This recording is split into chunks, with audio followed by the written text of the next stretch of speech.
సిబిల్ అంటే ఏంటి, అసలు ఈ ఆర్గనైజేషన్ ఎవరు రెగ్యులేట్ చేస్తారు అనే డౌట్ మీలో చాలా మందికి ఉండే ఉంటుంది. CIBIL simplified part 2. ఈ పార్ట్ స్టార్ట్ చేయకముందు ఒక చిన్న క్లారిటీ. పార్ట్ 1 లో క్రెడిట్ స్కోర్ అనేది ఎందుకు ఇంపార్టెంట్ అని సింపుల్ టర్మ్స్ లో ఎక్స్ప్లెయిన్ చేసాం. అది చూసిన వాళ్ళకి ఈ వీడియో ఇంకా బెటర్ గా అండర్స్టాండ్ అవ్వాలి. సో సిబిల్ ఫుల్ ఫామ్ ఏంటి అంటే credit information bureau of India limited. ఇది బ్యాంక్ కాదు, అలాగనే ఒక గవర్నమెంట్ ఆర్గనైజేషన్ కూడా కాదు. సిబిల్ అనేది ఒక క్రెడిట్ బ్యూరో.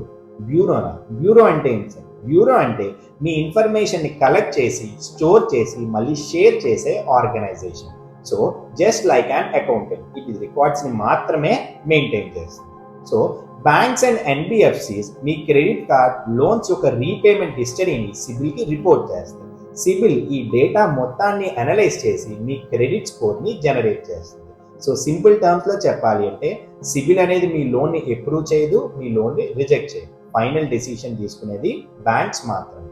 ఓకే, మరి ఈ క్రెడిట్ బ్యూరోస్ ని ఎవరు రెగ్యులేట్ చేస్తారు సార్ అంటే reserve bank of India, RBI ఈ క్రెడిట్ బ్యూరోస్ ని రెగ్యులేట్ చేస్తూ కన్స్యూమర్ రైట్స్ ని ప్రొటెక్ట్ చేస్తుంది.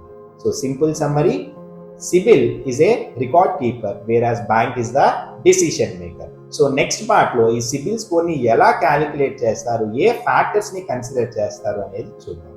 సో ఇలాంటి రియల్ లైఫ్ ఫైనాన్స్ క్లారిటీ కోసం do follow our page. Thank you.